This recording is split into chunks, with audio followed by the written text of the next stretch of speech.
قال النبي صلى الله عليه وسلم نعمتان مغبون فيهما كثير من الناس الصحة والفراغ। দুনিয়ার মানুষ দুইটা নিয়ামত সম্পর্কে বড় উদাসীন। কয়টা? উদাসীন তো বুঝছেন, গাফেল, মানে এটার কোনো দামই দেয় না। এক নম্বরে হলো সুস্থতা। বান্দা যখন সুস্থ থাকে আল্লাহ তাআলার কোনো হুকুম মানার চেষ্টাও করে না, তদবিরও করে না, কেমন যেন আল্লাহকে সে চিনি না, ঠিক কিনা? আল্লাহকে কেমন যেন চিনি না। আজান হইতেছে, বান্দা মসজিদের সামনে দিয়ে যায়, আল্লাহর ঘরে সেজদা দেওয়ার ইচ্ছাটা পর্যন্ত জাগে না। অনেকের তো একটু দিলের ভিতরে অনুভূতি পয়দা হয়, একটু দিলের ভিতরে কষ্ট লাগে, হায় হায় নামাজটা পড়তে পারলাম না। এমন কিছু মুসলমান ঘরের সন্তান আছে, এই অনুভূতিটা পর্যন্ত হয় না, আছে না? না। আল্লাহ বলে, বান্দা যখন তুমি অসুস্থ হয়ে যাও তখন তোমার এই সুস্থতার নিয়ামত বুঝে আসে, কিন্তু যখন আমি আল্লাহ তোমাকে সুস্থতার নিয়ামতের উপর রাখি তখন তুমি আমি আল্লাহকে ভুলে যাও, আমি আল্লাহকে কেমন যেন তুমি চিনুই না। ও বান্দা মনে রাখবা, এই সুস্থতার নিয়ামতকে তুমি কাজে লাগাইলা না, কিয়ামতের ময়দানে আমি আল্লাহ এইটার জন্য তোমাকে ধরব। এক নম্বরে সুস্থতার নিয়ামত বান্দা গাফেল হয়ে যায়। চেহারা জুড়ে সুন্দর, কোনো ধরনের অসুস্থতা নাই। এই বান্দাগুলো দেখবেন আল্লাহকে ভুলে যায়, আল্লাহকে মানে না, আল্লাহর মোহাব্বত অন্তরে ঢুকাইতে পারে না। যেই বান্দাগুলো অসুস্থ, বিভিন্ন পেরেশানির ভিতরে আছে, তারা দেখবেন আল্লাহর ঘরে আসিয়া জিকির আজকার করে, মাথা ঠেকাইয়া সেজদায় বইরা থাকে, আল্লাহ অসুস্থ সুস্থ করে দেন, ঠিক কিনা? অসুস্থ মানুষগুলা, আমাদের অনেক মানুষ বলতো যে মাদ্রাসায় পড়ে গরিবরা। কারা? মাদ্রাসায় পড়ে যার মা নাই বাপ নাই, পৃথিবীতে কোনো লোহালক্ষ্মী নাই, ওই বান্দাগুলা মাদ্রাসার মধ্যে যায়, ওই বান্দাগুলা মাদ্রাসার মধ্যে যাইয়া এতিম অবস্থায় যাকাতের টাকা খাইয়া, ফেতরার টাকা খাইয়া মাদ্রাসায় পড়ে থাকে, কারণ লোহালক্ষ্মী কিছুই নাই। অথচ এখন মাদ্রাসায় খোঁজ নিয়ে দেখেন বড় বড় কোটিপতির পোলাবানো মাদ্রাসায় পড়ে, ঠিক কিনা? 50,000 টাকাও মাসিক বেতন আছে। এই যে হেমায়েত ভাই, এনার সন্তানও পড়ে এই যে কাশীপুর একটা মাদ্রাসায়, মাসিক এক একটা সন্তানের পিছনে 15,000 20,000 টাকা করে খরচ হয়। এরা কি গরিব নাকি? সন্তান মাদ্রাসায় পড়াইতেছে। অনেক বড় লোকের পড়াবান আছে, বিভিন্ন বড় বড় মাদ্রাসায় যাইয়া বেড আলাদা, বেড ভাড়া 5,000, খানার জন্য 15,000 20,000, সাবান সোডা আলাদা আলাদা সব ব্যবস্থাপনা আছে, মাসিক প্রায় 50,000 টাকা খরচ হয়। মাদ্রাসায় নাকি গরিবরা পড়ে, এইটা বলে আর। কিন্তু না, মাদ্রাসায় গরিবরা পড়ে না, মাদ্রাসায় যাদেরকে আল্লাহ কবুল করে তারাই পড়তে পারে।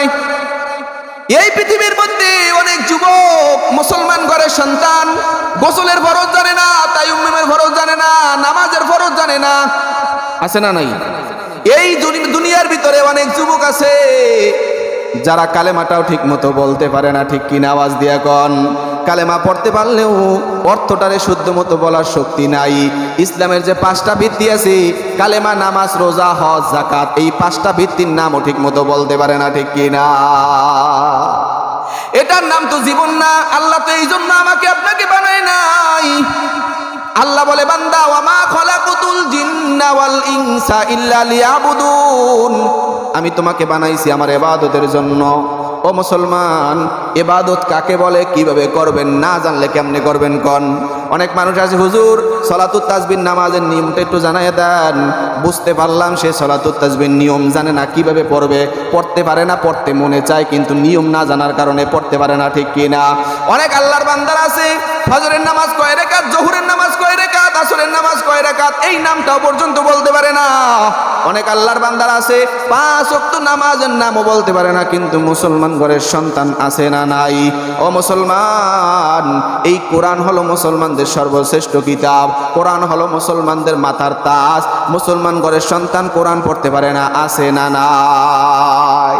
এর মানে যদি কেউ বলে মাদ্রাসায় পড়ে গরিব পোলাপান, মাদ্রাসায় পড়ে এতিম মিসকিন, মাদ্রাসায় পড়ে হিরুনসি, মাদ্রাসায় পড়ে যারা বাসায় কাজ করে, যাদের মা বাবা চলে তারা, আমি বলি না, মাদ্রাসায় পড়ে তারা যাদেরকে আল্লাহ তৌফিক দেয়, আল্লাহ যাদেরকে ভালোবাসে, তারাই মাদ্রাসায় পড়তে পারে, ঠিক কিনা? এটা হলো নিয়ামতের শুকরিয়া আদায় করতেছে। আল্লাহর রাসূল বলেন দুইটা নিয়ামত সম্পর্কে বান্দা বড় উদাসীন। এক নম্বরে সুস্থতা, দুই নম্বরে অবসর সময়। বান্দা যখন অবসর থাকে তখন আর কিছুই করতে ভালো লাগে না, শুধু টাকা পয়সা থাকলে গুনে, বিবি বাচ্চা থাকলে ঘুরতে বেড়ায়, কিন্তু অবসর সময়টাকে কাজে লাগায় না। যখন পেরেশানি আসে তখন দিলে চায় নামাজ পড়তে, কিন্তু পড়ার সুযোগ নাই। অবসর আসিল, কিচ্ছু আমল করে নাই। যেই পেরেশানি আসছে, অফিস থেকে পেরেশানি, বাসা থেকে পেরেশানি, তখন দিলের মধ্যে একটু চাহিদা জাগছে, কোরআনটা যদি শিখতাম, একটু যদি সূরা কেরাতটা শিখতাম। হায় হায় আফসোস, এই আফসোসের কোনো সুযোগ নাই। এই আফসোস দ্বারা কিয়ামতের ময়দানেও কোনো কাজ হবে না। কিয়ামতের ময়দান যখন কায়েম হয়ে যাবে, আল্লাহ তাআলা যখন তার আমলনামার সামনে দিবে, বান্দা চিৎকার দিয়ে বলবে, আল্লাহ লা ইউগাদিরু সগীরাতা ওয়ালা কাবীরা, আমার তো ছোট বড় কোনো জিনিসই গোপন নাই, সবই তো মুক্ত হয়ে গেছে। ও দয়ার মালিক আল্লাহ, একটাবার আপনার কাছে অনুরোধ জানাই, দয়া করে মায়া করে মাওলা একবার আর একবার দুনিয়াতে আমাদেরকে পাঠান। জীবনে আর কোনোদিন আপনার নাফরমানি করব না, আপনার ঠিকমতো ইবাদত করে আবার কবরের ভিতরে আসব। আল্লাহ বলবে, বান্দারে জমিনের ভিতরে বসিয়ে কত সময় দিলাম, কত অবসর সময় দিলাম, একটাবার আমি মাওলার জিকির করো নাই, একটাবার আমি মাওলার কোরআনকে তেলাওয়াত করো নাই। এখন তুই যে আবার করবি, এর কি গ্যারান্টি আছে আমার একটু বল। আল্লাহ বলবেন, না না, আর কোনো সুযোগ নাই, যাও, জাহান্নাম তোমার জন্য রেডি হয়ে আছে। তুমি আমার কোরআন শেখো নাই, আমাকে চেনো নাই, আমার কুদরতি পায়ে সেজদাও দাও নাই। ও বান্দা, তোমার সাথে আমার সাথে আর কোনো মুআমালাত নাই, তুমি আমার নাফরমানি করেছো, তোমার জন্য জাহান্নাম রেডি হয়ে আছে। যাও যাও, জাহান্নামের ভিতরে চলে যাও। এই কথাগুলো কি আল্লাহ সূরা আসরের ভিতরে আনছেন? আল্লাহ বলে, ওয়াল আসরি, সময়ের কসম, বান্দা সময়টাকে কাজে লাগাও। সময় কাজে লাগাই এই পৃথিবীর মধ্যে যারা বড় হইছে, যারা আল্লাহর কাছে পছন্দনীয় হইছে, সব মানুষগুলো সময়কে কাজে লাগাইছে। তাহাজ্জুদ পড়ছে, রোজা রাখছে। বলেন, এই তাহাজ্জুদ, রোজা, তাশ, আওয়াবিন, তাহিয়াতুল মসজিদ, দুখুলুল মসজিদ, তাহিয়াতুল ওযু, এগুলো কি সময়ের বাহিরে নাকি সময়ের মধ্যে? জোরে কন, সময়ের মধ্যে না? সময়ের মধ্যে। আল্লাহ বলে, ওয়াল আসরি, সময়ের কসম, সময়ের বড় আমার আল্লাহর কাছে দাম, সময়ের বড় দাম। সময়কে যারা কাজে লাগায় তারাই আল্লাহর কাছে সর্বশ্রেষ্ঠ হয়ে যায়। তাহাজ্জুদ নামাজের মাধ্যমে আল্লাহর দিদার লাভ করা যায়, আল্লাহর পছন্দনীয় হওয়া যায়। আল্লাহ রব্বুল আলামিন বলেন, ওয়াল আসরি ইন্নাল ইনসানা লাফি খুসর। আল্লাহ বলেন, সময়ের কসম করে আমি বলতেছি, পৃথিবীর সব মানুষ ক্ষতির মধ্যে আছে। সব মানুষ ক্ষতির মধ্যে। কোনো আলেম বাদ নাই, কোনো মুফাসসির বাদ নাই, মুফতি বাদ নাই, বক্তা বাদ নাই, কোনো ইঞ্জিনিয়ার, প্রফেসর কেউ বাদ নাই, সব ক্ষতির মধ্যে আছে। আমার আল্লাহ বলেন, তারপরে আলোচনা কি বলে, যে ইল্লাল্লাযীনা আমানু ওয়া আমিলুস সলিহাত। এ মুসলমান বান্দারা একটু খেয়াল করবেন, আল্লাহ কিন্তু দুইটা কথা একসাথে বলছেন। ইল্লাল্লাযীনা, ইল্লা মানে তবে, তারা ক্ষতির মধ্যে নাই, তবে ইল্লাল্লাযীনা আমানু ওয়া আমিলুস সলিহাত, যারা ঈমান আনছে, ভালো আমল করছে, তারা ব্যতীত সব মানুষ ক্ষতির মধ্যে আছে। ঈমান আনার পরে ভালো আমলের শর্ত আছে না নাই? কোরআনের যত আয়াত দেখবেন, ইন্নাল্লাযীনা আমানু ওয়া আমিলুস সলিহাত কানাত লাহুম জান্নাতুল ফিরদাউসি নুজুলা। আল্লাহ যত আয়াত কোরআনের ভিতরে আনছেন, ঈমানের সাথে আমলের কথাও আনছেন। শুধু ঈমান না, ঈমানটা টিকিয়ে রাখার জন্য আমলের বিকল্প আর কোনো পথ নাই। আল্লাহর রাসূলের সাহাবীরা বলে, আমরা ঈমান আনছি, ঈমান আনার সাথে সাথে রাসূল যেভাবে বলছে সেইভাবে আমরা আমল করছি। বলেন সুবহানাল্লাহ। আমরা ঈমান আনছি, আল্লাহ ছাড়া কোনো মাবুদ নাই। ঈমান আনার সাথে সাথে জীবন থাকতে কোনোদিন কোনো মূর্তির সামনে আর মাথা নত করি নাই, কোনো বাচ্চার সামনে মাথা নত করি নাই, কোনো তাগুতের সামনে আমরা মাথা নত করি নাই।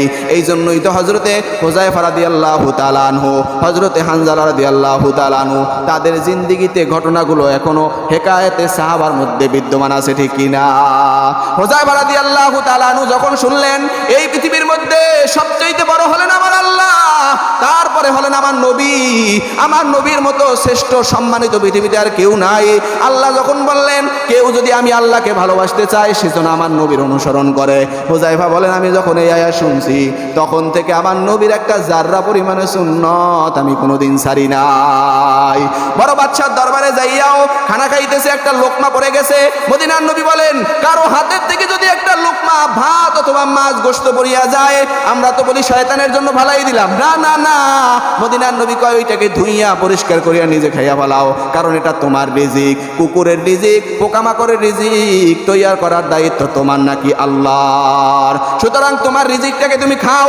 এরপর আল্লাহর রাসূল বলছে কুকুরের জন্য খাবার হাড্ডি, মাছের জন্য খাবার হলো ভাত যেগুলা নষ্ট হয়ে গেছে সেগুলা, এরপরে বাকি খাবার যেগুলো আছে। জিনের জন্য খাদ্য হলো হাড্ডি, পানি দিবা না, হাড্ডিটারে রাস্তার ভিতরে ফেলাই দাও। আল্লাহর কুদরতি দয়ার মায়ায় জিন ধরতে দেরি, সেটার মধ্যে গোস্ত হইতে দেরি হবে না।